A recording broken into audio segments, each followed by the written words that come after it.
बताइए ना, रिपीट कीजिए ना इसको। ये कुलदरा गांव जो कुलदर नाम करके एक व्यक्ति के द्वारा बसाया गया था आज से करीबन 800-900 साल पहले। लेकिन इनके ऊपर रॉयल फैमिली की तरफ से पहले टैक्स का ज़्यादा प्रभाव था। ये टैक्स भी देते थे, खेती बाड़ी भी करते थे, अनाज भी उगाया करते थे। लेकिन जब टैक्स लेने के लिए जाना पड़ता था दीवान को, तो दीवान अपनी मनमानी के जरिए वहाँ पर जाकर के उनसे टैक्स देते थे। लेकिन एक दिन उनके घरों के अंदर जब वो टैक्स लेने गए तो उनको एक सुंदर सी कन्या दिखी ब्राह्मणों की।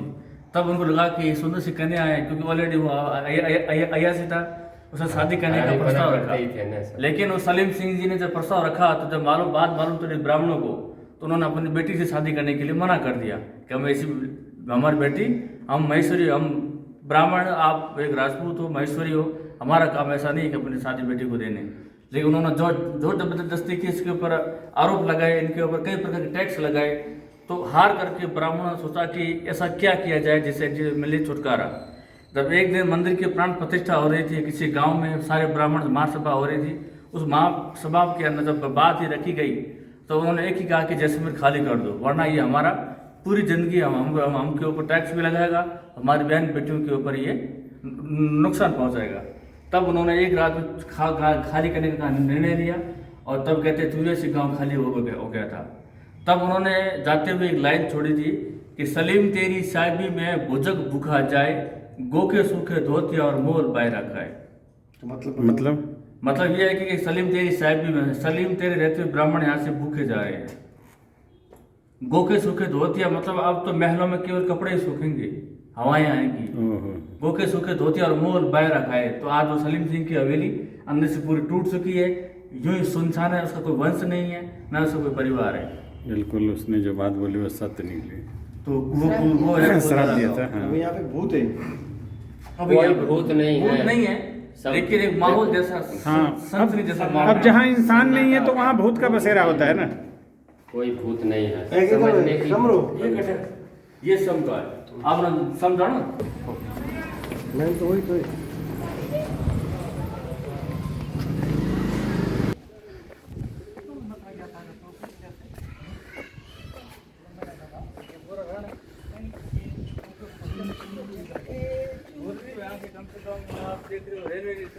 थोड़ा आगे ये बनी हुई है 5 धातु से। क्या ये तो पंच धातु। इसको काटने के लोगों ने प्रयास नहीं किया, लेकिन काट नहीं पाए, इतनी मजबूत है।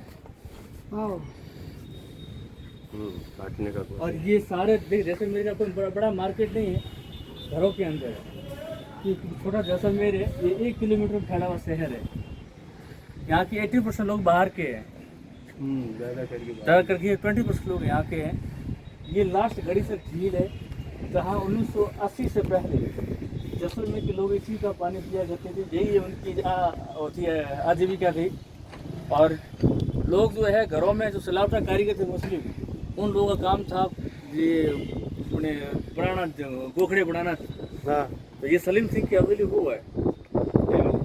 सलीम सिंह तो जैसलमेर के जो रॉयल फैमिली ने उनके साथ करता था गद्दारी। तो एक दादा ने तौर से सलीम सिंह का ऊपर ये 7 बिल्डिंग था, ये दीवान था, 7 फ्लोर का ये बिल्डिंग था इसका। उसका मकसद था, जैसे रावण का मकसद था कि जमीन से स्वर्ग तक सीढ़ी बनाना, तो उनका मकसद था अपने महल से यहाँ तक सीढ़ी पुल बनाना। लेकिन राजा नहीं दिया। तो बहुत बड़ा व्यक्ति था यहाँ। अच्छा, यहाँ का कुल आबादी कितना होगा तकरीबन? यहाँ का आबादी सर देखा जाए तो प्रॉपर आबादी ये 1 लाख है। 1 लाख, लेकिन टूरिज्म एरिया होने के कारण ये 3 से 4 लाख तक हो जाएगा। और छोटी सी लोकल दुकान है जहाँ गवर्नमेंट अप्रूव्ड है, जहाँ पर मतलब जैसलमेर के जितने भी काम बनते हैं गाँव में। तो जैसे आप घर के अंदर दैनिक कपड़े वगैरह बच्चों के लेने हो, बच्चों के कपड़े वगैरह लेने हो तो यहाँ पर ले लेना।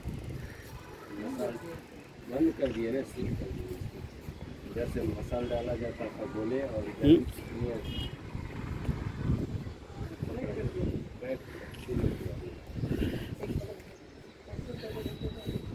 प्रैक्टिस करके देखने का, लाने क्या गया जैसलमेर को।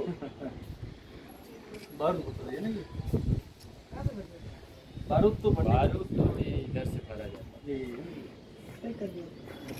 इधर से नहीं भरा।